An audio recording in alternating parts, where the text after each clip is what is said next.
செல்வோம், திருப்பிக் கொள்வோம். ஆதியாகமம் 22ஆம் அதிகாரம் 14ஆம் வசனம். ஆபிரகாம் அந்த இடத்துக்கு யெகோவா ஈரே என்று பெயரிட்டான்.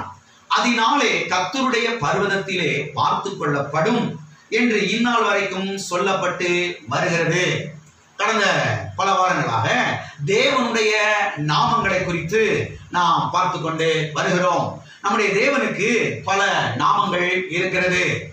Elohim, El Shaddai, Ebenezer, Jehovah Nissi, Jehovah Rapha, Jehovah Shalom, Jehovah Shammah, Jehovah Tsidkenu, Jehovah Jireh, Jehovah Rohi, Jehovah Sabaoth, Emmanuel, இயேசு என்று இப்படி நம்முடைய தேவனுக்கு பல நாமங்கள் சத்திய வேதத்திலே இருக்கிறது. அது மாத்திரமல்ல, அவருடைய ஒவ்வொரு நாமமும் அவருடைய தன்மைகளை, அவருடைய சுபாவத்தை நமக்கு வெளிப்படுத்துகிறது.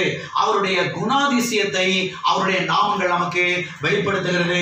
அவருடைய தன்மையை அவருடைய நாமங்கள் நமக்கு வெளிப்படுத்துகிறது. அவர் எப்படிப்பட்டவர், அவர் என்ன செய்கிறார், அவர் எவ்வளவு நல்லவர், அவர் எவ்வளவு பெரியவர், அவரால் எதெல்லாம் முடியும், அவரால் எதெல்லாம் பாருங்க செய்து முடிக்க முடியும் என்பதையெல்லாம் இந்த நாமங்கள் நமக்கு தெளிவாக வெளிப்படுத்துகிறது. அது மாத்திரமல்ல, இதிலே பாருங்க சில நாமங்களை குறித்து நாம் தெளிவாக பார்த்து வந்தோம். கடந்த 4-5 வாரங்களாக யெகோவா ஈரே என்கிற இந்த நாமத்தை குறித்து நாம் பார்த்து கொண்டு வருகிறோம். யெகோவா ஈரே என்றால் என்ன? யெகோவா ஈரே என்றால் என்ன பொருள்?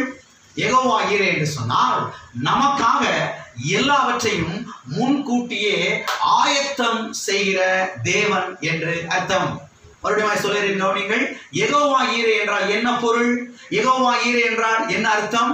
நமக்காக எல்லாவற்றையும் முன்கூட்டியே ஆயத்தம் செய்கிற தேவன், முன்கூட்டியே ஆயத்தம் செய்து அதற்காக தயார் நிலையிலே இருக்கிறவர் என்று பொருள். பாருங்க, இதிலே அநேக காரியங்களை சத்திய வேதத்திலே நான் உங்களுக்கு எடுத்து காண்பித்தேன், தெளிவாக எடுத்து நான் உங்களுக்கு சொன்னேன். அது மாத்திரமல்ல, சிருஷ்டிப்பிலே தேவன் எதையெல்லாம் ஆயத்தம் பண்ணினார் என்பதை நாம் பார்த்தோம். அது மாத்திரமல்ல, அதன் பிறகு ஆதாமுக்கு தேவன் எதையெல்லாம் ஆயத்தம் பண்ணினார் என்பதை குறித்து நாம் பார்க்க ஆரம்பித்தோம். ஆதாமுக்கு பல காரியங்களை தேவன் அவர் ஆயத்தம் பண்ணினார் என்பதை சத்திய வேதத்திலே நாம் தெளிவாக பார்க்கிறோம். ஆதாமுக்கு ஏற்ற துணையை ஆயத்தப்படுத்தினார், ஆதாமுக்கு உணவை ஆயத்தப்படுத்தினார், ஆதாமுக்கு பாருங்க இன்னும் பல காரியங்களை அவர் ஆயத்தப்படுத்தினார், ஆதாமுக்கு எண்ணெயை ஆயத்தப்படுத்தினார் என்பதை குறித்தெல்லாம் நாம் பார்த்தோம். கடந்த வாரத்திலே ஒரு முக்கியமான விஷயத்தை நாம் பார்த்தோம். அது என்னவென்று சொன்னால், ஆதாமுக்கு ஆளுகையையும் அதிகாரத்தையும் ஆயத்தம் பண்ணினார். ஆதாமுக்கு ஆளுகையையும் அதிகாரத்தையும் ஆயத்தம் பண்ணினார். அப்போ ஆதாமுடைய பிள்ளைகள், ஆதாமுடைய சந்ததியார் தான் என்ன செய்ய வேண்டும்? இந்த பூமியை ஆளுகை செய்ய வேண்டும். அதுல ஒரு காரியத்தை தெளிவாக உங்களுக்கு எடுத்து காண்பித்தேன். பூமி அனைத்தையும் என்று சொல்லிட்டு பிறகு கர்த்தர் சொல்றாரு, பூமியின் மேலே ஊரும் பிராணிகள் யாவையும் அவர்கள் ஆளக்கடவர்கள். அப்போ பூமியின் மேல் ஊரும் பிராணிகள் என்பது எதற்கு அடையாளமாக இருக்கிறது? பிசாசுக்கு அடையாளமாக இருக்கிறது. பிள்ளி சுனியங்கள், மந்திரவாதங்கள், மாந்திரிய வேலைகள், செய்வனைகள் இதற்கு அடையாளமாக இருக்கிறது. அப்ப அவைகளையும் யார்தான் ஆளுகை செய்யணும்?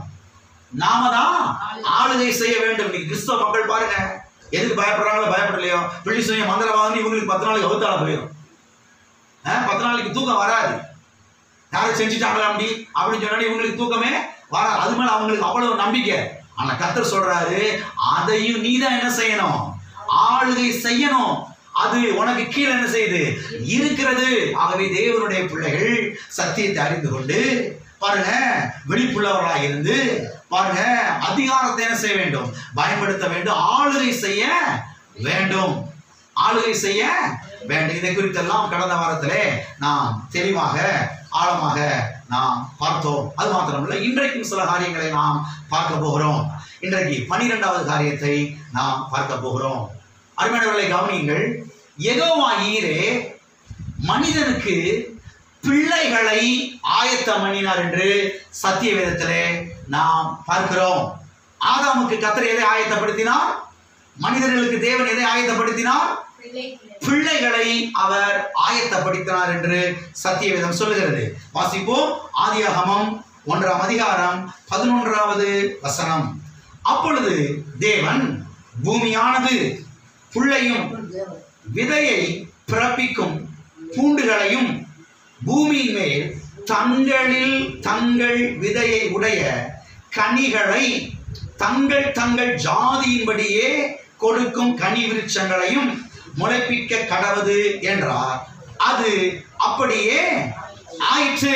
இந்த வசனத்திலே நாம் கவனிக்க வேண்டிய வார்த்தை என்னவென்று சொன்னால், தங்களில் தங்கள் விதையை உடைய கனிகள். தங்களில் தங்கள் விதையை உடைய கனிகள். கர்த்தர் இங்கே என்ன சொல்றாருன்னா, ஒவ்வொரு கனியிலும் அதனுடைய விதையும் அங்கேயே இருக்கிறது. ஒவ்வொரு கனிக்குள்ளேயும் அதனுடைய விதை அங்கேயே என்ன செய்கிறது? இருக்கிறது என்று சொல்லுகிறார். ஆப்பிள் பழத்துக்குள்ளே ஆப்பிள் விதை என்ன செய்கிறது? இருக்கிறது. மாம்பழத்துக்குள்ளே மாம்பழ விதை இருக்கிறது. சீத்தா பழத்துக்குள்ளே சீத்தாப்பழ விதை என்ன செய்கிறது? இருக்கிறது. கவனிங்க, இதை போலத்தான் மனிதனுக்குள்ளே மனிதனுடைய விதை என்ன செய்கிறது? அதைத்தான் கவனிக்கணும். மனிதனுக்குள்ளே மனிதனுடைய விதை என்ன செய்கிறது? இருக்கிறது. இந்த விதையை தேவனே அவனுக்குள்ளே என்ன செய்தார்? வைத்தார். ஆகவே அருமையான தேவனுடைய பிள்ளைகளை கவனியுங்கள். எல்லாவற்றிற்குள்ளேயும் அதனுடைய விதைகள் அங்கே என்ன செய்கிறது? இருக்கிறது. ஆகவேதான் கர்த்தர் ஆதாமையும் ஏவாளையும் பார்த்து சொன்னார். வாசிப்போம். ஆதியாகமம் 1ஆம் அதிகாரம் 28வது வசனம். பின்பு தேவன் அவர்களை நோக்கி, நீங்கள் பலுகி பெருகி பூமியை நிரப்பி அதை கீழ்ப்படுத்தி சமுத்திரத்தின் மச்சங்களையும் ஆகாயத்து பறவைகளையும் பூமியின் மேல் நடமாடுகிற சகல ஜீவ ஜந்துக்களையும் ஆண்டு கொள்ளுங்கள் என்று சொல்லி தேவன் அவர்களை ஆசீர்வதித்தார். நல்லா கவனிங்க. தேவன் அவர்களை என்ன செய்தார்? என்ன செய்தார்? ஆசீர்வதித்தார். தேவன் அவர்களை என்ன செய்தார்? ஆசீர்வதித்தார். நீங்கள் பலுகி பெருகி பூமியை நிரப்பி, எல்லாம் சொல்லுங்க. நீங்கள் சும்மா சத்தமா சொல்லுங்க, பயப்படாதீங்க. நீங்கள் பலுகி பெருகி பூமியை நிரப்பி. இங்கே கர்த்தர் பல காரியங்களை இந்த வசனத்திலே சொல்லுகிறார். குறிப்பாக பிள்ளைகளை பெற்றெடுத்து பெருகுவதைத்தான் இங்கே சொல்லுகிறார் இந்த வசனத்திலே. நீங்கள் பலுகி பெருகி பூமியை என்ன செய்யுங்கள்? நிரப்புங்கள். அது மாத்திரமல்ல, கர்த்தர் இங்கே ஆதாமையும் ஏவாளையும் ஆசீர்வதிக்கிறதை நாம் பார்க்கிறோம். ஆதாம் ஏவாளை கர்த்தர் என்ன பண்றாரு? ஆசீர்வதிக்கிறார். எதற்காக ஆசீர்வதிக்கிறார்? அதைத்தான் கவனிக்கணும். எதற்காக கர்த்தர் ஆசீர்வதிக்கிறார்? பலுகி பெருகுவதற்காக ஆசீர்வதிக்கிறார். பிள்ளைகளை பெற்றெடுப்பதற்காக ஆசீர்வதிக்கிறார். எல்லாம் கவனிங்க. இதெல்லாம் பிள்ளைகளை பெற்றெடுப்பதற்காக ஆசீர்வதிக்கிறார். எனவே பிள்ளைகள் உங்களுக்கு உள்ளேதான் என்ன செய்கிறது? இருக்கிறது. அதற்குரிய விதையை உங்களுக்குள்ளேதான் கர்த்தர் என்ன செய்திருக்கிறார்? வைத்திருக்கிறார். அதாவது ஒரு ஆண் மகனுக்குள்ளே, ஒரு ஆணுக்குள்ளே தான் அந்த பிள்ளையை பெற்றெடுக்கக்கூடிய விதை என்ன செய்திருக்கிறார்? வைத்திருக்கிறார். இதை தேவனுடைய பிள்ளைகள் என்ன செய்ய வேண்டும்? விசுவாசிக்க வேண்டும். பிள்ளை இல்லாதவர்கள், திருமணமாக போகிறவர்கள், திருமணமாகி பல வருடங்களாய் குழந்தைகள் இல்லாதவர்கள் இதை என்ன செய்ய வேண்டும்? விசுவாசிக்க வேண்டும். சத்தியவேதம் சொல்லுகிறது, கற்பம் விழுகிறதும் மலடும் உன் தேசத்திலே, உன் வாழ்க்கையிலே என்ன செய்வதில்லை? இருப்பது இல்லை. உபாகமம் 7ஆம் அதிகாரம் 14ஆம் வசனத்திலே பார்க்கிறோம், ஆணிலாகிலும் பெண்ணிலாகிலும் மலடு இருப்பதில்லை. உன் வீட்டில் இருக்கக்கூடிய ஆடு மாடுகள் பறவைகள் மிருக ஜீவன்கள் கோழி புறா எதிலுமே என்ன செய்யக்கூடாது? மலடு இருக்கவே கூடாது. எல்லாம் பலுகி பெருக வேண்டும் என்று சொல்லுகிறார். எனவே இவைகளை விசுவாசித்து இவைகளை அன்றாடம் அறிக்கை செய்ய வேண்டும். அது மாத்திரமல்ல, சத்தியவேதம் சொல்லுகிறது, நீ உன் பிள்ளைகளின் பிள்ளைகளை காண்பாய் அப்படின்னு சொல்றாரு. நல்ல கவனிச்சுவாங்க. ஒரு முக்கியமான காரியத்தை சொல்ல போறேன். நீ உன் பிள்ளைகளின் பிள்ளைகளை என்ன செய்வாய்? காண்பாய். உன் பிள்ளைகள் உன் பந்தியை சுற்றிலும் ஒளிவ மர கன்றுகளை போல் இருப்பார்கள். வாசிங்க சங்கீதம் 128:3. உன் மனைவி உன் வீட்டோரங்களில் கனிதரும் திராட்சை கொடியை போல் இருப்பார். உன் பிள்ளைகள் உன் பந்தியை சுற்றிலும் ஒளிவ மர கன்றுகளை போல் இருப்பார்கள். உன் பிள்ளைகள் உன் பந்தியை சுற்றிலும் ஒளிவ மர கன்றுகளை போல் என்ன செய்வார்கள்? இருப்பார்கள். எல்லாரும் பைபிள் வச்சிருக்கிறீங்களா? எல்லாம் பாருங்க. இந்த வசனத்துல பிள்ளை என்று சொல்லப்பட்டிருக்கிறதா அல்லது பிள்ளைகள் என்று சொல்லப்பட்டிருக்கிறதா? என் பைபிள்ல வந்து பிள்ளைகள் போட்டிருக்குது. உங்க பைபிள் என்ன போட்டிருக்குது? பிள்ளைகள் என்று போட்டிருக்குது இல்லையா? பிள்ளைகள் என்று பன்மையிலே சொல்லப்பட்டிருக்கிறது. எனவே யெகோவா ஈரே உங்களுக்கு ஏராளம் பிள்ளைகளை ஆயத்தம் பண்ணி வைத்திருக்கிறார். எத்தனை பேர் விசுவாசிக்கிறீங்க? கர்த்தர் உங்களுக்கு ஏராளம் பிள்ளைகளை ஆயத்தம் பண்ணி வைத்திருக்கிறார். இப்ப உங்களுக்கு எத்தனை பிள்ளைகள் தேவையோ அத்தனை பிள்ளைகளை விசுவாசத்தில் நீங்க என்ன செய்யணும்? எடுத்துக்கொள்ளணும். 1 போதுனாலும் சரிதான், 2 போதுனாலும் சரிதான், இல்ல 5 போதுனாலும் சரிதான். கர்த்தர் உங்க சாய்ஸ்ல விடுறாரு. எத்தனை பிள்ளை செஞ்சுக்க விசுவாசத்துல நீ பெற்றுக்க, நீ எடுத்துக்கன்னு சொல்ற. நம்ம ஊர்ல சொல்லுவாங்க இல்லையா, பேர் சொல்றதுக்கு ஒரு பிள்ளை இருந்தா போதியா? எதுக்கு பேர் சொல்றதுக்கு ஒரு பிள்ளை இருந்தா? இது மனுஷனுடைய திட்டம், இது நம்முடைய திட்டம். ஆனா தேவனுடைய திட்டம் ஒண்ணு கிடையாது. தேவனுடைய திட்டம் ஏராளம். தேவனுடைய திட்டம் ஏராளம். எல்லா காரணங்களுக்கு சொல்லுவோம், தேவனுடைய திட்டம் ஏராளம். ஆமென். தேவனுடைய திட்டம் ஏராளம். சத்திய வேதத்திலே அன்னாள் என்கிற ஒரு பெண்ணை குறித்து நாம் பார்க்கிறோம். அன்னாள் கர்த்தரிடத்தில் வந்து ஜெபிக்கிறார். ஆண்டவரே, எனக்கு ஒரே ஒரு ஆண் பிள்ளையை தாரும். ஒரே ஒரு ஆண் பிள்ளையை நீர் கொடுத்தால் எனக்கு போதும். அந்த மலடி என்கிற அந்த பட்டத்திலிருந்து என்னை விடுவித்தாலே எனக்கு போதும் ஆண்டவரே, எனக்கு ஒரே ஒரு ஆண் பிள்ளையை கொடுத்தாலே போதும் என்று அவள் விண்ணப்பம் பண்ணுகிறாள். ஆனால் சத்தியவேதத்தில் நாம் தெளிவாய் பார்க்கிறோம், கர்த்தர் அன்னாளுக்கு 6 பிள்ளைகளை கொடுத்தார். மொத்தம் 7 பிள்ளை. மொத்தம் எத்தனை பிள்ளை? 7 பிள்ளை. 1 சாமுவேல் 2ஆம் அதிகாரம் 5ஆம் வசனத்துல சொல்லப்பட்டிருக்கிறது. அன்னாள் மலடியா இருந்தவள் 7 பெற்றாள். எத்தனை பெற்றாள்? 7 பெற்றாள். 1 சாமுவேல் 2ஆம் அதிகாரம் 21ஆம் வசனத்துல சொல்லுகிறது 6 பிள்ளைகள் அங்கே சொல்லப்பட்டிருக்கிறது. எப்படியோ அவ கேட்டது ஒண்ணுதான், கர்த்தர் கொடுத்தது எல்லாம் இருக்கிறீங்களா? அவ கேட்டது எத்தனைதான்? ஒண்ணுதான். ஆனா கர்த்தர் கொடுத்தது ஏராளம். ஏன் என்று சொன்னால் அவருடைய நாமம் எல் ஷடாய். அவருடைய நாமம் எல் ஷடாய். எல் ஷடாய் என்றால் என்ன அர்த்தம்? போதுமானதற்கும் மிகவும் அதிகமானவர் என்று அர்த்தம். தேவைக்கும் அதிகமாய் சந்திக்கிறவர் என்று அர்த்தம். நிரம்பி வழிய செய்கிற தேவன் என்று அர்த்தம். ஆமென். அப்ப கர்த்தர் எப்பயுமே நாம உன்னை கேட்டா நிறைய தருகிற தேவன் அவர். ஆமென். உன்னை கேட்டா நிறைய தருகிற தேவன், நிரம்பி வழிய செய்கிற தேவன், ஏராளத்தின் தேவன், அவர் தாராளத்தின் தேவனாய் இருக்கிறார். எனவே ஒருவேளை நீங்கள் ஒரே ஒரு பிள்ளைக்காக ஏங்கிக் கொண்டிருக்கலாம். ஆனால் யெகோவா ஈரே உங்களுக்கு ஏராளம் பிள்ளைகளை ஆயத்தம் பண்ணி வைத்திருக்கிறார். ஆண் பிள்ளைகளை ஆயத்தம் பண்ணி வைத்திருக்கிறார். பெண் பிள்ளைகளை ஆயத்தம் பண்ணி வைத்திருக்கிறார். இதை விசுவாச கண்களாலே நீங்கள் என்ன செய்ய வேண்டும்? பார்க்க வேண்டும். இதை விசுவாசிக்க வேண்டும். விசுவாசத்தினாலே நீங்கள் என்ன செய்ய வேண்டும்? சுதந்திரிக்க வேண்டும். அது மாத்திரமல்ல, பிள்ளைகளுக்காக ஜெபித்துக் கொண்டிருக்கிறவர்களுக்கு ஒரு ஆலோசனை சொல்கிறேன், கவனியுங்கள். பிள்ளைகளுக்காக ஜெபித்துக் கொண்டிருக்கிறவர்கள், எனக்கு திருமணமாகி இவ்வளவு வருஷம் ஆச்சு, எனக்கு பிள்ளை இல்லை என்று நீங்கள் தொடர்ந்து ஜெபித்துக் கொண்டிருக்கிறவர்களுக்கு ஒரு ஆலோசனை சொல்கிறேன், கவனியுங்கள்.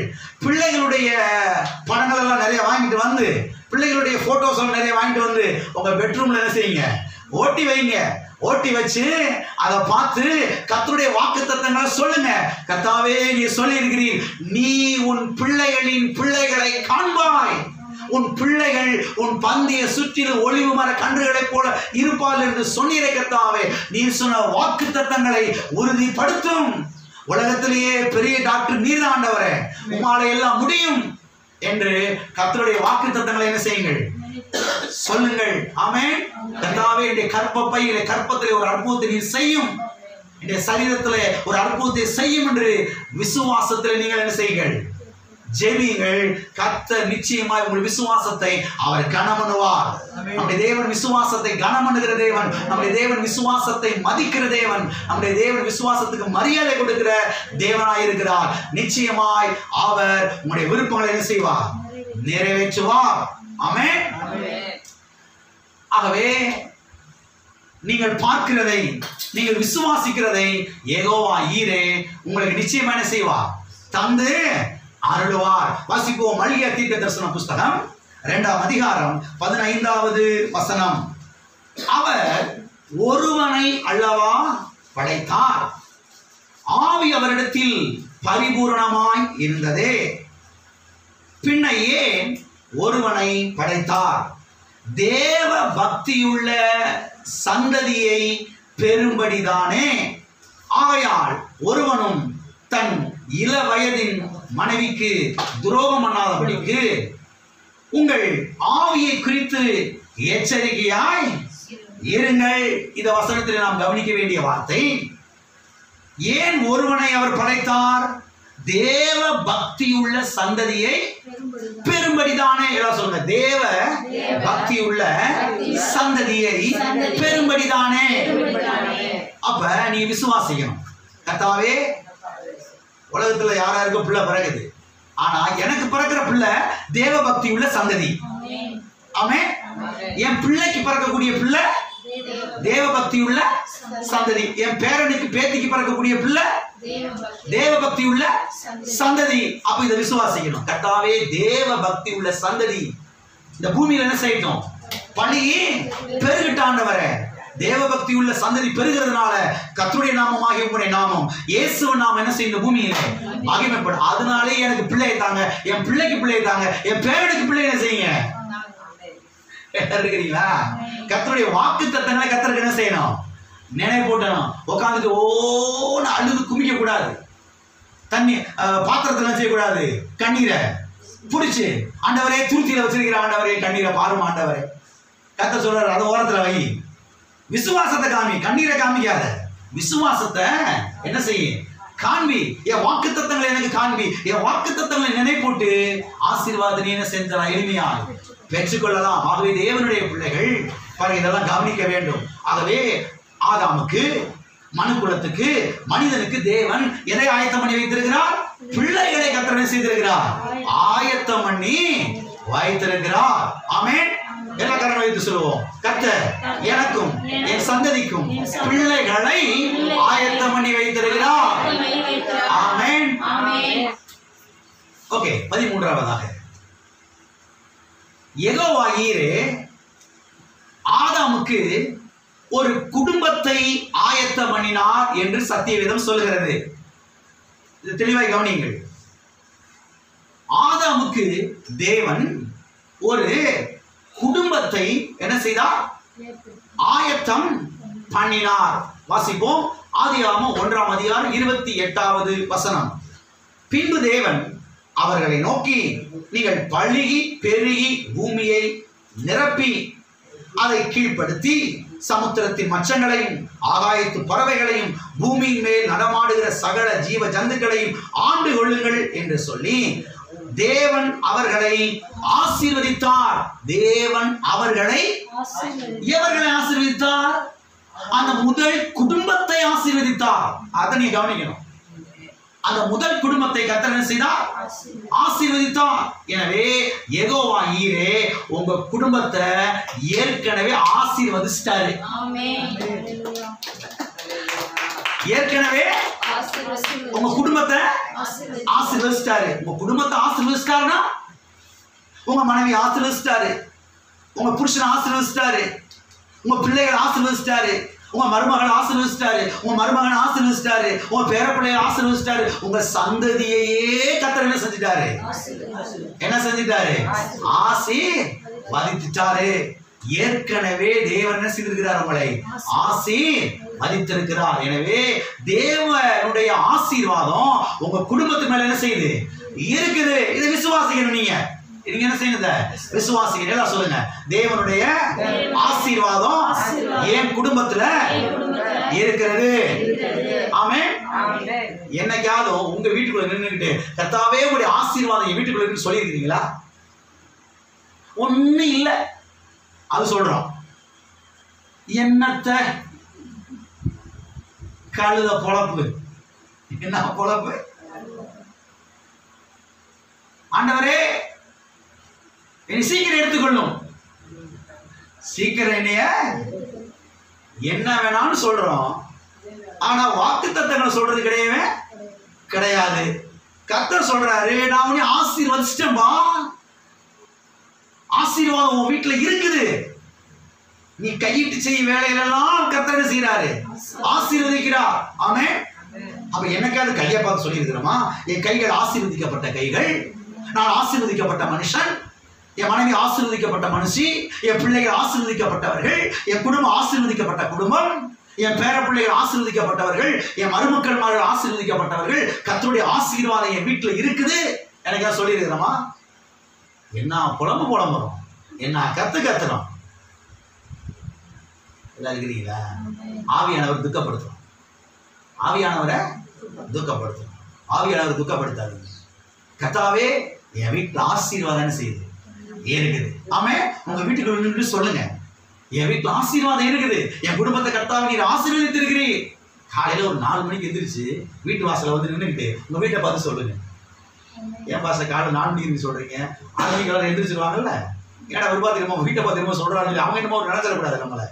அதனால 4 மணிக்கு 5 மணிக்கு இருட்டோட எந்திரிச்சு நின்று உங்க வீட்டு வாசல் நின்று உங்க வீட்டை பார்த்து உங்க குடும்பத்தை பார்த்து என்ன செய்யுங்க? ஆசீர்வதிங்க.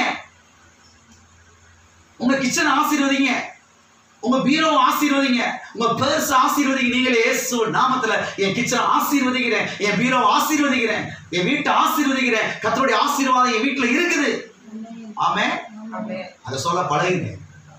அப்ப கர்த்தர் ஆதாமை என்ன செய்து விட்டார்? ஏற்கனவே ஆசீர்வதித்து விட்டார். அப்ப கர்த்தருடைய ஆசீர்வாதம் ஏற்கனவே நம்ம வீட்டுல என்ன செய்யுது? இருக்குது. என்றைக்கு இயேசு கிறிஸ்துவை ஆண்டவராய் ஏற்றுக்கொண்டோமோ, அவரை ரட்சகராய் ஏற்றுக்கொண்டோமோ, இயேசு கிறிஸ்துவின் கல்வாரி பாடுகளை என்றைக்கு விசுவாசித்தோமோ, அவருடைய ரத்தத்தினால் என்றைக்கு கழுவப்பட்டோமோ, அன்றைக்கே நாம் கிறிஸ்துவுக்குள் ஆசீர்வதிக்கப்பட்டு விட்டோம். எபேசியர் 1:3 சொல்லுகிறது, தேவன் கிறிஸ்துவுக்குள் உங்களை ஆவிக்குரிய சகல ஆசீர்வாதத்தினால் உங்களை என்ன செய்து விட்டார்? ஆசீர்வதித்திருக்கிறார், ஆசீர்வதித்து விட்டார். அப்ப இன்றைக்கு நான் கிறிஸ்துவுக்குள் ஆசீர்வதிக்கப்பட்டவன், நான் சபிக்கப்பட்டவன் அல்ல, நான் ஆசீர்வதிக்கப்பட்டவன் என்று என்ன செய்ய வேண்டும்? சொல்ல வேண்டும். ஆமென். என் புருஷன் வழியா சாபம் வந்துருச்சு வீட்டுக்குள்ள, இப்படி சொல்றாங்க. என் புருஷன் வழியா பரம்பரை சாபம், தலைமுறை சாபம் வந்துருச்சு. உங்க வீட்டுக்குள்ள ஏதோ மூலையில தகுடு வச்சுட்டாங்க. அதெல்லாம் நம்பாதீங்க, அதெல்லாம் நம்பவே நம்பாதீங்க. நீங்க கர்த்தருடைய பிள்ளை, நீங்க ஆண்டவருடைய பிள்ளை. ஆவியானவர் உங்க வீட்டுல இருக்கிறார், இயேசுவின் ரத்தம் உங்க வீட்டுல இருக்குது. அப்புறம் எப்படி உள்ள வரும்? அது எதுவும் வராது. அவ பிசாசுன்னு பொய்யை நம்ப கூடாது, விசுவாசிக்கணும். கர்த்தருடைய ஆசீர்வாதம் என் வீட்டுக்குள்ள இருக்குது. யார் எனக்கு செய்வன வச்சாலும், பிள்ளி சுனியை வச்சாலும், மந்திரவாதம் வச்சாலும் எனக்கு ஒன்றும் பலிக்காது. யாரு சாப விட்டாலும் பலிக்காது. பரம்பரை சாபத்துக்கு கர்த்தர் கல்வாரி சிலுவையில் முடிவு கட்டி விட்டார். கர்த்தர் என்னை கிறிஸ்துவுக்குள் ஆசீர்வதித்திருக்கிறார், நான் ஆசீர்வதிக்கப்பட்டவன். உங்க தலைமையில கையை வச்சு நீங்க சொல்லுங்க, ஒரு 100 முறை 200 முறை 1000 முறை சொல்லுங்க, நான் ஆசீர்வதிக்கப்பட்டவன், நான் ஆசீர்வதிக்கப்பட்டவன், நான் ஆசீர்வதிக்கப்பட்டவன். என்னுடைய கைகள் ஆசீர்வதிக்கப்பட்ட கைகள், என்னுடைய குடும்பம் ஆசீர்வதிக்கப்பட்ட குடும்பம். கர்த்தர் என்னை ஆசீர்வதித்திருக்கிறார் சொல்லும் போது அந்த உணர்வு உள்ள என்ன செய்ய ஆரம்பிக்கும்? பெருக ஆரம்பிக்கும். அது அப்படி வாழ்க்கையில் என்ன செய்ய ஆரம்பிக்கும்? பலிக்க. ஆமென். அது மாத்திரமல்ல, யெகோவா ஈரே ஆதியிலே எதை உண்டாக்கினார்? ஒரு குடும்பத்தை உண்டாக்கினார் என்று பார்க்கிறோம். அப்படித்தானே? ஆதாம் ஏவாளும் ஒரு குடும்பம். நல்லா கவனிங்க. யெகோவா ஈரே ஆதியிலே ஒரு சர்ச்சை உருவாக்கல, நல்ல வேலைக்கு உருவாக்கல. ஆதியில எதை உருவாக்கல? ஒரு சர்ச்சை உருவாக்கல. கர்த்தர் ஆதியிலே ஒரு சர்ச்சை உருவாக்கி, ஆதாம் வா, நீ தான் பாஸ்டர், உன் மனைவி யாரு விசுவாசி, நீ பாட்டு பாடு பிரசங்கம் பண்ணு, உன் மனைவி கீழே வந்து கைத்தட்டி எழுச்சிவா அப்படின்னு சொல்லல. அப்படிலாம் சொல்லல. கர்த்தர் ஆதியிலே எதை உண்டாக்கினா? ஒரு குடும்பத்தை உண்டாக்கினார். ஏன் குடும்பத்தை உண்டாக்கினார்? ஆதியிலே குடும்பங்களுக்குள்ளே இருந்துதான் சபைகள் உருவாகிறது. கவனிக்கணும், நீங்க பல குடும்பங்கள் சேர்ந்ததுதான் சபை. அப்ப கர்த்தர் ஏன் ஆதியிலே ஒரு குடும்பத்தை உண்டாக்கினார் என்றால், குடும்பம் என்றால் பரலோக தகப்பனுக்கு அவ்வளவு பிரியம். உங்க குடும்பம் கர்த்தருக்கு அவ்வளவு முக்கியம். உங்க குடும்பத்து மேல கர்த்தர் அவ்வளவு பிரியமா இருக்கிறார். பாஸ்டர் கண்ணை மூடி ஆண்டவற்றை கேட்டு சொல்லுங்க, பாஸ்டர் கர்த்தர் என் குடும்பத்து மேல பிரியமா இருக்காரா இல்லையா? ஒன்னும் கர்த்தர்லாம் கேட்க வேணாம். கர்த்தர் ஏற்கனவே சொல்லிட்டாரு, உங்க குடும்பத்து மேல அவர் பிரியமா தான் இருக்கிறாரு. ஆமென். கர்த்தர் உங்க குடும்பத்து மேல பிரியமா இருக்கிறதுனாலதான் கர்த்தர் உங்க குடும்பத்தை செஞ்சிருக்கிறார். ஏற்கனவே ஆசீர்வதித்திருக்கிறார். நீங்கள் கிறிஸ்துவுக்குள் என்ன செய்யப்பட்டிருக்கிறீர்கள்? ஆசீர்வதிக்கப்பட்டிருக்கிறீர்கள். ஆமென். எனவே கர்த்தர் ஒரு குடும்பத்தை அவர் ஆயத்தப்படுத்தினார். ஏனென்று சொன்னால் குடும்பம் என்பது கர்த்தருக்கு அவ்வளவு முக்கியம். எனவே நீங்கள் ஒரு குடும்பத்திலே தான் இருக்க வேண்டும். இது தேவனுடைய திட்டம். ஒரு முக்கியமான காரியத்தை சொல்ல வரேன், அதை கவனிச்சுட்டு வாங்க. நீங்கள் எங்க இருக்கணும்? குடும்பத்தை விட்டு வெளியில இல்ல, ஒரு குடும்பத்துக்குள்ள என்ன செய்யணும்? நீங்க இருக்கணும். இதுதான் யாருடைய திட்டம்? ஒரு மனுஷன் ஒரு திருச்சபைக்கு உள்ளதான் இருக்கணும். திருச்சபை விட்டு வெளியே என்ன செய்யக்கூடாது. அதுதான் தேவனுடைய. நாங்க எந்த சபைக்கு போக மாட்டோம். கடைசி நாளைக்கு விழுந்து இருந்தா கூட யாரும் என்ன செய்ய மாட்டாங்க. அதுக்கு வசனங்களை எடுத்து காமிக்கிறது. அந்த அபிஷேகம் உங்களுக்கு சகலத்தை குறித்து போதிக்கும். ஒருவன் உங்களுக்கு போதிக்க வேண்டியதில்லை. அந்த வசனம் ஏன், யாருக்கு, எதுக்கு, எந்த பிணையில் சொல்லப்பட்டிருக்கிறது, ஏன் சொல்லப்பட்டு அதெல்லாம் கவனிக்கிறதே கிடையாது. எதையாவது ஒரு வசனத்தை எடுத்து பிடிச்சி வச்சுக்கிட்டு எங்கிட்ட செய்யறது? சபைக்கு போகாம குடும்பத்துக்குள்ள இல்லாம இருக்குது. அப்ப நீங்க ஒரு குடும்பத்துக்குள்ள இருப்பதுதான் தேவனுடைய திட்டம். நீங்கள் ஒரு சபைக்குள்ள இருப்பதுதான் தேவனுடைய திட்டம். அல்ல கவனிங்க, நீங்கள் தனி மனிதனாக தனி மனுஷியாக இருப்பது தேவனுடைய திட்டம் கிடையவே கிடையாது. பேச்சுலரா இருப்பது தேவனுடைய திட்டம் கிடையவே. சிலரா பாருங்க, கல்யாணமே முடிக்க மாட்டாங்க சீக்கிரம். பேச்சுலர் வாழ்க்கையே தனி வாழ்க்கையா பார்த்துருக்கீங்க? என்ன வாழ்க்கை? சிறகடிச்சு பறக்கலாம், எங்க வேணாலும் போகலாம், எங்க வேணாலும் வரலாம், யாரும் கேட்க மாட்டாங்க. ஆனா கல்யாணம் முடிச்சு கால் கட்டு போயிட்டா 9 மணி தாங்க, ஏன் லேட்டு, எதுக்கு லேட்டு, எங்க போனீங்க, இந்த டார்ச்சர்லாம் இருக்காது. சில பசங்க சொல்றத பாத்தீங்கன்னா, டே அவசரப்பட்டு என்ன செஞ்சிடாத, கல்யாணம் மாத்திரம் என்ன செஞ்சிடாத, முடிச்சிடாதா, நாங்கெல்லாம் பட்டுக்கிட்டு அவஸ்தப்படுறோம்டா. இவங்க பேச்ச கேட்கவே கூடாது. இவங்க பேச்ச, இந்த கல்யாணம் முடிக்க கூடாதுன்னு சொல்றவங்க பேச்ச கேட்கவே கூடாது. அது பிசாசுடைய பேச்சு, பிசாசுடைய பிளான். அது வந்து ஒரு மனுஷன் அந்த குறிப்பிட்ட வயசுக்கு வந்த உடனே அவன் ஒரு குடும்பத்துக்குள்ள என்ட்ரு ஆயிடணும். அவன் ஒரு குடும்பத்துக்குள்ள நுழைஞ்சிடணும். அவன் ஒரு குடும்பமா ஆகணும். அவன் ஒரு குடும்பத்துக்குள்ள வரணும். அதுதான் தேவனுடைய திட்டம், தேவனுடைய சித்தமாய் இருக்கிறது. தனி மனிதனாய் இருப்பது தேவனுடைய சித்தம் கிடையவே கிடையாது. ஆமென். அது மாத்திரமல்ல, இன்றைக்கு பிசாசு கிறிஸ்தவ வட்டாரத்திலே, கிறிஸ்தவ மக்கள் மத்தியிலே ஒரு பொய்யை விதைத்து வைத்திருக்கிறான். இது ஆழமா கவனிக்க போகிறோம். பசங்களை எடுத்து காமிக்க போறோம். எல்லாம் கவனிக்க. பிசாசு இன்றைக்கு கிறிஸ்தவ மக்கள் மத்தியிலே ஒரு பொய்யை விதைத்து வைத்திருக்கிறான். அது என்ன பொய் என்று சொன்னால், திருமணம் முடிக்க கூடாது. என்ன செய்யக்கூடாது? திருமணம் முடிக்க கூடாது என்கிற ஒரு பொய்யை அவன் என்ன செய்திருக்கிறான்? விதைத்து வைத்திருக்கிறான். அப்படி ஒருவேளை திருமணம் முடித்தாலும் புருஷன் மனைவியாய் வாழக்கூடாது. எப்படி வாழக்கூடாது? புருஷன் மனைவியா வாழக்கூடாது. பிரதர் சிஸ்டர் தானே செய்யணும், சகோதர சகோதரியா தானே செய்யணும், வாழ வேண்டும் என்கிற ஒரு பொய்யை பிசாசு கிறிஸ்தவ மக்கள் மத்தியிலே அவன் விதைத்து வைத்திருக்கிறான். அதாவது ஒரே வீட்டுக்குள்ள இருந்தாலும் அவங்க வந்து அண்ணன் தங்கச்சியா இருக்கணுமே தவிர புருஷன் மனைவியான செய்யக்கூடாது, இருக்கக்கூடாது என்று ஒரு பொய்யை அவன் கிறிஸ்தவ மக்கள் மத்தியிலே விதைத்து வைத்திருக்கிறான். இதெல்லாம் எங்க போய் சொல்றதுன்னு நமக்கும் தெரியல. கிறிஸ்தவ சபைகளிலே இப்படி போதிக்கிறார்கள். கிறிஸ்தவ சபைகளிலே இப்படி என்ன செய்கிறார்கள்? போதிக்கிறார்கள்.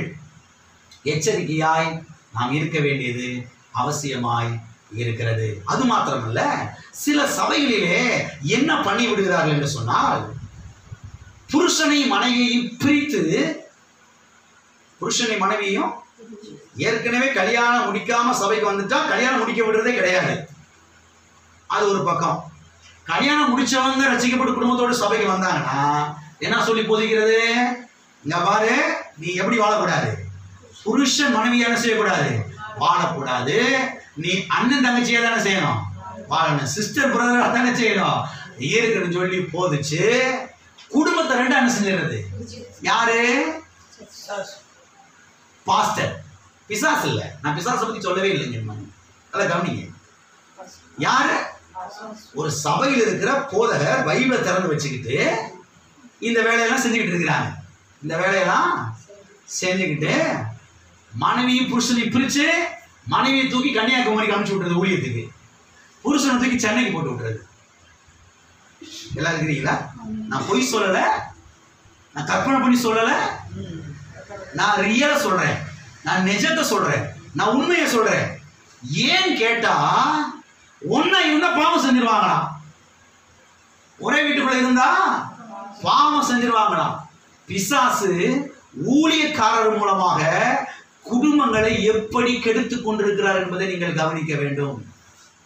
பிசாசு ஊழியக்காரங்க மூலமாக குடும்பங்களை எப்படி அவன் கெடுத்துக் கொண்டிருக்கிறான் என்பதை நீங்கள் கவனிக்க வேண்டும். ஆண்டவராய் இயேசு கிறிஸ்து சொன்னார், தேவன் இணைத்ததை மனுஷன் எவனும், இன்க்ளூடிங் பாஸ்டர், தேவன் இணைத்ததை பாஸ்டர் எவரும் பிரிக்காதிருக்க கடவர்கள். புரிகிறது? கர்த்தர் இணைச்சு வைக்கிற வேலையில் இருக்கிறாரு, சில ஊழியக்காரங்க பிரிச்சு வைக்கிற வேலையில் இருக்கிறாங்க. எல்லாம் இருக்கிறீங்களா? பிசாசுடைய வேலையாட்கள் என்ன செய்யறாங்க? இருக்கிறாங்க. ஆகையால் தான் நான் சொல்லுகிறேன், கர்த்தர் உங்களை நல்ல சபையில வச்சிருக்கிறாரு, நல்ல சபையில வச்சிருக்கிறாரு. இந்த சபைக்கு நீங்கள் நன்றி உள்ளவர்களாய் இருக்க வேண்டும், உண்மை உள்ளவர்களாய் இருக்க வேண்டும். உங்களால் இந்த சபைக்கு எந்த தீங்கு செய்யக்கூடாது, வரக்கூடாது. உங்களால் இந்த சபைக்கு எந்த ஒரு இடையூறு செய்யக்கூடாது, வரக்கூடாது. அந்த வசனத்தை வாசிப்போம். 1 தீமோத்தேயு 4ஆம் அதிகாரம் 1ஆம் வசனம் முதல் 3ஆம் வசனம் வரைக்கும். ஆகிலும் ஆவியானவர் வெளிப்படையாய் சொல்லுகிறபடி பிற்காலங்களிலே மனசாட்சியில் சூடுண்ட பொய்யருடைய மாயத்தினாலே சிலர் வஞ்சிக்கிற ஆவிகளுக்கும் பிசாசுகளின் உபதேசங்களுக்கும் செவி கொடுத்து விசுவாசத்தை விட்டு விலகி போவார்கள். விவாதம் பண்ணாதிருக்கவும் கல்யாணம் முடிக்க கூடாது என்றும் விசுவாசிகளும் சத்தியத்தை அறிந்தவர்களும் ஸ்தோத்திரத்தோட அனுபவிக்கும்படி தேவன் படைத்த போஜன பதார்த்தங்களை விளக்கவும் வேண்டும் என்று அந்த பொய்யர் கட்டளையிடுவார்கள். நல்ல கவனிங்க இந்த வசனத்தை. ஆவியானவர் மறைமுகமாய் சொல்லுகிறபடி அப்படி சொல்லலைங்க. ஆவியானவர் வெளிப்படையாய் சொல்லுகிறபடி பிசாசின் உபதேசங்கள். அந்த வார்த்தை கவனிங்க. என்ன உபதேசம்?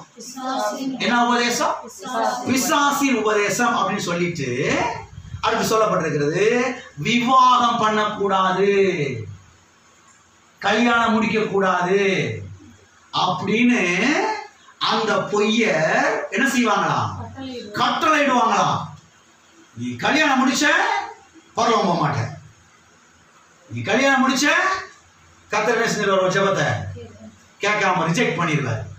அது மாத்திரம் இல்ல, நீ கறி சாப்பிடக்கூடாது, நீ முட்டை சாப்பிடக்கூடாது, நீ மீன் சாப்பிடக்கூடாது, நீ கருவாடு சாப்பிடக்கூடாது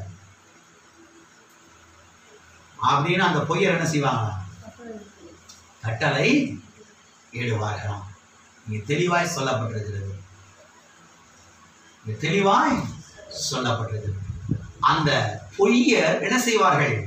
கட்டளை இடுவார்கள். கவனிங்க, இப்படிப்பட்ட ஆட்கள் எல்லாம் அவர்கள் பிற்காலத்தில் எழும்புவார்கள் என்பதை கர்த்தர் ஏற்கனவே என்ன செய்திருந்தார்? அறிந்திருந்தார். எனவேதான் சபைக்கு கர்த்தர் இதை தெளிவாக என்ன செய்கிறார்? சொல்லுகிறார். ஆகவே நீங்கள் பாருங்க, துணையோடு இருப்பதுதான் தேவனுடைய திட்டமாக இருக்கிறது. நீங்கள் தனியாக இருப்பது தேவனுடைய திட்டம் கிடையவே கிடையாது. எல்லாரும் இருக்கிறீங்களா? எல்லாம் கடவுளுக்கு சொல்லுவோம். நான் என்னுடைய துணையோடு இருப்பதுதான் தேவனுடைய திட்டம். நான் தனியாக இருப்பது தேவனுடைய திட்டம் அல்ல. ஆமென். அப்ப கர்த்தர் தெளிவாய் சொல்லுகிறார். என்ன சொல்றாரு? அந்த பொய்யர் என்ன சொல்லுவாங்களா? என்ன கட்டளையிடுவாங்களா? கல்யாணம் முடியக்கூடாது, திருமணம் முடியக்கூடாது, திருமணம் முடிச்சா நீ பாவம் செஞ்சிருவ, நீ பரலோகம் போக மாட்ட, நீ திருமணம் முடிக்காம இப்படியே என்ன செஞ்சிரு ஏனந்திரு அப்படின்னு சொல்லுவாங்க. தேவனுடைய அனாதி திட்டத்துக்கு எதிராக இவருடைய ஆலோசனைகள் என்ன செய்கிறது? இருக்கிறது. தேவனுடைய அனாதி திட்டம் என்ன? ஆதியாகமத்துக்கு போனோம். அதுக்கு தான் ஆதியாகமம் 1ஆம் அதிகாரம் 28ஆம் வசனத்துக்கு போனோம். நீங்கள் பழுகி பெருகி பூமியை நிரப்புங்கள். இதுதான் தேவனுடைய அனாதி திட்டம். அந்த திட்டத்தை ஸ்டாப் பண்றாங்க பாருங்க. இவங்க பழுகி பெருகி விடக் கூடாது என்பதற்காக பிசாசு சில ஊழியக்காரர்களை பிடிச்சு எப்படி பாருங்க, கிறிஸ்தவ மக்களை சம மக்களை வஞ்சித்துக்கிட்டு இருக்கான் பாருங்க, ஏமாத்திட்டு இருக்கான் பாருங்க. தேவ பக்தியுள்ள சந்ததி என்ன செய்யக்கூடாது? உலகத்துல வரக்கூடாது என்பதற்காக பிசாசு யாரை பிடிக்கணுமோ அவங்கள பிடிச்சு அவங்க வாயில நாவல வார்த்தையை போட்டு விட்டு எப்படி பண்றான் பாருங்க. இதை நம்பி இன்னைக்கும் தேனி மாவட்டத்துல, தமிழ்நாட்டில், இந்தியாவில், உலகம் முழுவதும் ஒரு குரூப் கல்யாணம் முடியாம இருக்கிறாங்க, மேரேஜ் பண்ணாம இருக்கிறாங்க. தெரியுமா? இருக்கிறாங்க. பரவ முடியாது. ஜபத்தை கத்தர் கேட்க மாட்டாங்க. நல்லா கவனிங்க, கத்தர் தெளிவாய் சொல்லுகிறார். பரிசுத்த ஆவியானவர் வெளிப்படையாய் சொல்லுகிறபடி அந்த பொய்யர் பிசாசின் உபதேசங்கள் அவர்கள் கட்டளையிடுவார்கள் என்றெல்லாம் சொல்லப்பட்டிருக்கிறது. ஆகவே விவாகம் பண்ணுவதுதான் தேவனுடைய திட்டம். மனுஷன் பேச்சுலரா இருப்பது தேவனுடைய திட்டம் கிடையவே. மனுஷன் தனிமையா இருப்பது நல்லது அல்ல. இவங்க சொல்றாங்க மனுஷன் தனிமையா இருப்பது நல்லது. கர்த்தர் சொல்றாரு மனுஷன் தனிமையா இருப்பது. இவங்க பைபிளை திறந்து வச்சுக்கிட்டு மனுஷன் தனிமையா இருப்பதுதான் நல்லது. அது அல்லேலூயா கர்த்தருக்கு 10 இருக்காங்கல்ல. அல்லேலூயா கர்த்தருக்கு அல்லேலூயா சொல்லாதவங்களா அல்லேலூயா நீங்க சொல்லலையா வச்சுக்கிறவங்க. அருமையான தேவனுடைய பிள்ளைகளை கவனிங்க. ஒரு மனுஷன் ஒரு குடும்பத்துக்குள்ளே இருப்பதுதான் தேவனுடைய திட்டம். ஒரு மனுஷி தேவனுடைய குடும்பத்துக்குள்ளே இருப்பதுதான் தேவனுடைய திட்டம். ஆமே. அப்ப தேவன் இணைத்து வைக்கிறார். ஆமே. பிரிக்கிற வேலை நாம என்ன செய்யக்கூடாது? இருக்க கூடாது. அது எந்த ஊழியக்காரா இருக்கட்டும், எந்த விசுவாசியா இருக்கட்டும், யாரா இருக்கட்டும், பிரிக்கிற வேலை இருக்க கூடாது. இணைத்து வைக்க வேண்டிய வேலையில தான் நாம என்ன செய்ய வேண்டும்? இருக்க. அப்ப தேவன் எதை ஆசீர்வதிக்கிறார்னா குடும்பத்தை தான் ஆசீர்வதிக்கிறார். ஆமே. ஆதாம் ஏவாளை கூப்பிட்டு முன்னால வச்சு நிப்பாட்டி சொல்லப்பட்டிருக்கு, தேவன் அவர்களை நோக்கி நீங்கள் பழுகி பெருகி பூமியை நிரப்பி கீழ்ப்படுத்தி ஆண்டு கொள்ளுங்கள் என்று தேவன் அவர்களை என்ன செய்தார்? ஆசீர்வதித்தார். சொல்லுங்க, தேவன் எங்களை ஆசீர்வதித்திருக்கிறார். தேவன் எங்களை என்ன செய்திருக்கிறார்? ஆசீர்வதித்திருக்கிறார். தேவன் எங்களை என்ன செய்திருக்கிறார்? ஆசீர்வதித்திருக்கிறார். அப்ப நம்முடைய தேவன் யார்?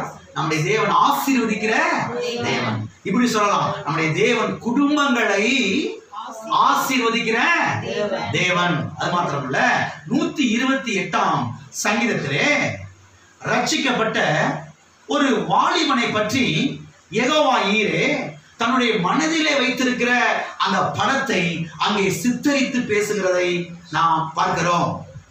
128ஆம் சங்கீதம் ஒரு புருஷனுடைய சங்கீதம், ஒரு மனிதனுடைய சங்கீதம் என்று அதற்கு நாம் பெயரிடலாம்.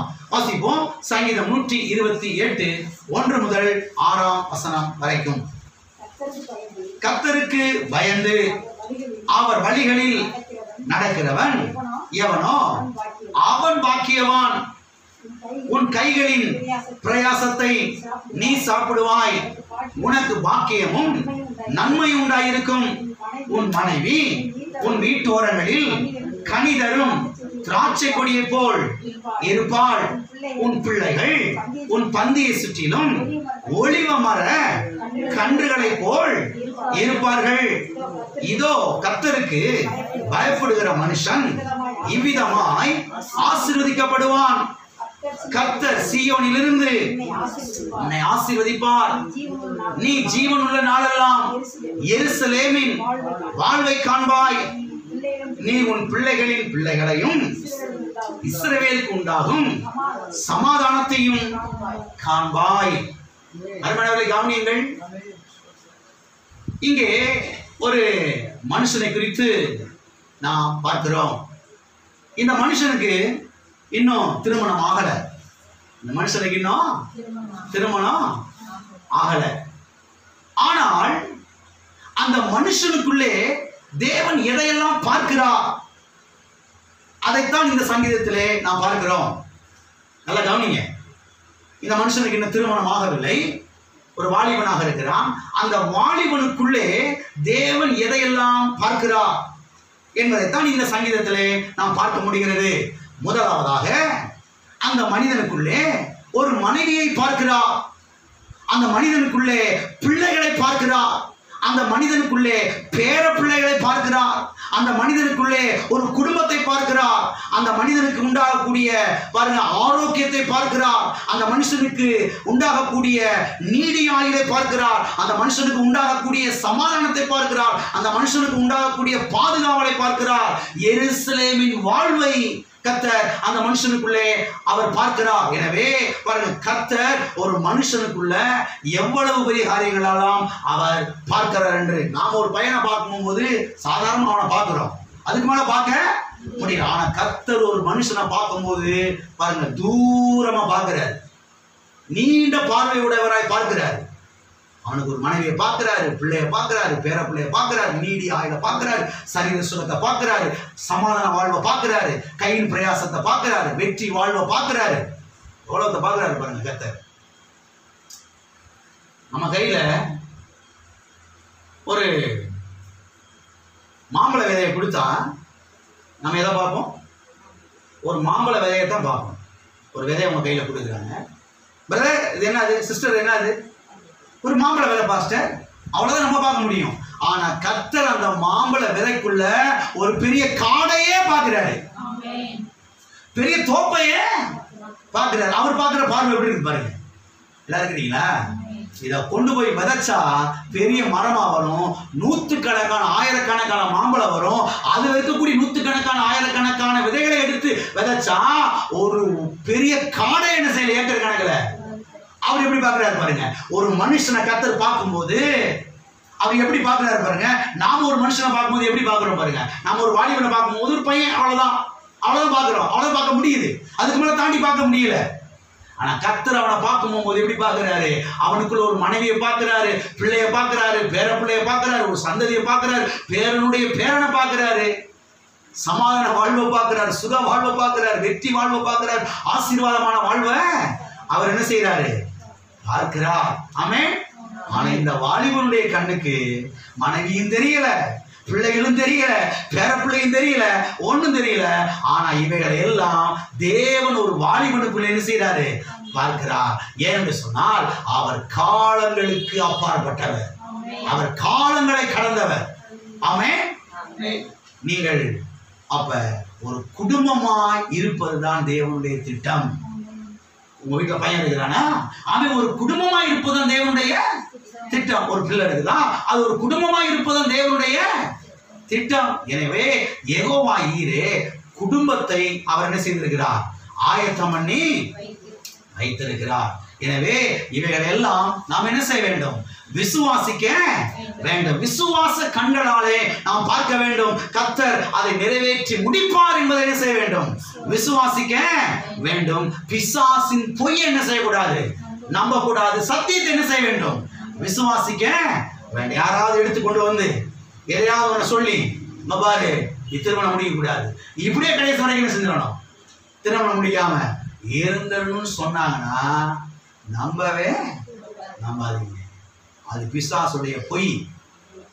ஒரு குடும்பமாய் ஆவதுதான் தேவனுடைய திட்டமாக இருக்கிறது.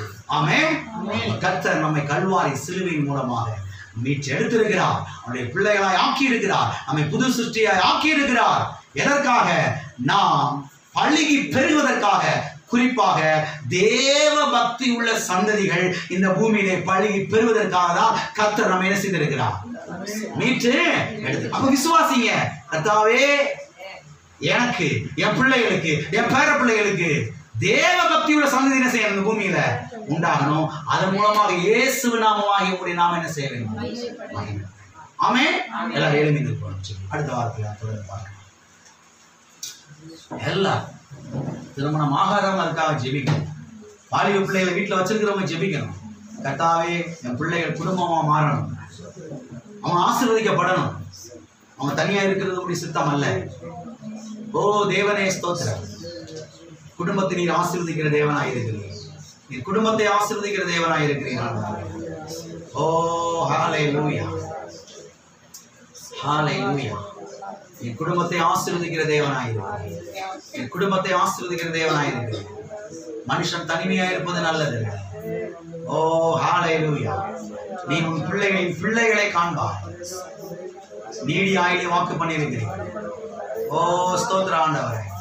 குறைந்தது 80 வயசாவது தாண்டிடணும். குறைந்தது 80 வயசாவது தாண்டிடணும். அதுக்கு குறைஞ்சு பரலோகத்துக்கு போயிட கூடாது. குறைஞ்சது 80 தாண்டிடும். கூடுனது 90 100 போயிடும். விசுவாசிக்கிறோம். கர்த்தாவே ஸ்தோத்திரம், ஸ்தோத்திரம், ஸ்தோத்திரம். எங்கள் குடும்பம் ஆசீர்வதிக்கப்பட்ட குடும்பம். எங்கள் குடும்பம் ஆசீர்வதிக்கப்பட்ட குடும்பம். எங்கள் வீட்டிலே கர்த்தருடைய ஆசீர்வாதம் இருக்கிறது. எங்கள் குடும்பத்தில் இருக்கிற எல்லா சாபங்களையும் கர்த்தாவே நீக்கு போட்டு விட்டு எங்க வீட்டுல சாபம் இல்ல. எங்க வீட்டுல ஆசீர்வாதம் இருக்கிறது. கர்த்தருடைய ஆசீர்வாதம் இருக்கிறது. தலைமுறை சாபத்துக்கு கல்வாரி சிலுவையிலே முடிவு கட்டி விட்டி, பரம்பரை வியாதிக்கு முடிவு கட்டி விட்டீர் ஆண்டவர். ஹalleluya. ஓ ஸ்தோத்திரம். பரம்பரை தரித்திரத்துக்கு கல்வாரி சிலுவையிலே முடிவு கட்டி விட்டீர். உம்முடைய ஆசீர்வாதமே ஐஸ்வரியத்தை தரும். உம்முடைய ஆசீர்வாதமே சுகத்தை தரும். உம்முடைய ஆசீர்வாதமே வெற்றியை தரும். ஹalleluya, ஹalleluya. தகப்பனே இயேசு நாமத்தில் உம்முடைய சமூகத்தில் வருகிறோம். ஆசீர்வதிக்கப்பட்ட அந்த வேலைக்காக கர்த்தாவே இந்த சத்தியங்கள் எல்லாம் என்னுடைய உள்ளத்திலே வெளிப்பாடாய் வெளிச்சமாய் மாறட்டும். ஓ தேவனே ஸ்தோத்திர ஆண்டவரே. இதை குறித்த இன்னும் ஆழமாய் நாங்கள் அறிந்து கொள்ள பரிசுத்த ஆவியானவர் எங்களுக்கு உதவி செய்ய வேண்டும்படியாய் நாங்கள் ஜெபிக்கிறோம். இந்த பிள்ளைகளை ஆசீர்வதித்தபடியாக உங்களுக்கு ஸ்தோத்திரம். ஏற்கனவே கிறிஸ்துவுக்கு நீர் ஆசீர்வதித்திருக்கிறீர் ஆண்டவர். பிள்ளைகள், பேர பிள்ளைகள், சந்ததியார் எல்லாரும் நீர் ஆசீர்வதித்தபடியாக ஸ்தோத்திரம். பள்ளிக்கு பெருகட்டும் ஆண்டவரே. குடும்பம் ஆகாதவர்கள் குடும்பமாய் மாறட்டும். தேவ பக்தியுள்ள சந்ததிகள் பெருகட்டும். குழந்தை இல்லாதவர்களுக்கு குழந்தை உண்டாகட்டும் ஆண்டவரே. ஓ தேவனே ஸ்தோத்திர ஆண்டவரே. அடைக்கப்பட்டிருக்கிற கர்ப்பப்பைகள் திறக்கப்படுவதாக. கர்ப்பப்பையில் அற்புதங்கள் நடப்பதாக. சரீரத்தில் அற்புதங்கள் நடப்பதாக. ரத்தத்திலே அற்புதங்கள் நடப்பதாக. இயேசுவின் நாமத்தினால் எல்லா சாபங்கள் நீங்குவதாக. சுகம் உண்டாகட்டும். ஆசீர்வாதம் உண்டாகட்டும். விதமாய் செய்கிறீர். அதற்காக ஸ்தோத்திரம். இயேசுவின் நாமத்தில் பிதாவே. என் ஆத்துமாவே கர்த்தரை ஸ்தோத்திரி. என் ஆத்துமாவே கர்த்தரை ஸ்தோத்திரி. கர்த்தர் செய்த சகல உபகாரங்களையும் நம்முடைய கர்த்தராகிய இயேசு கிறிஸ்துவின் கிருபை, பிதாவாகிய தேவனுடைய அன்பும் பரிசுத்த ஆவியானவருடைய அந்யோன்ய ஐக்கியம் இப்போதும் எப்போதும் நம் அனைவரோடும் கூட சதா காலங்களிலும் இருப்பதாக.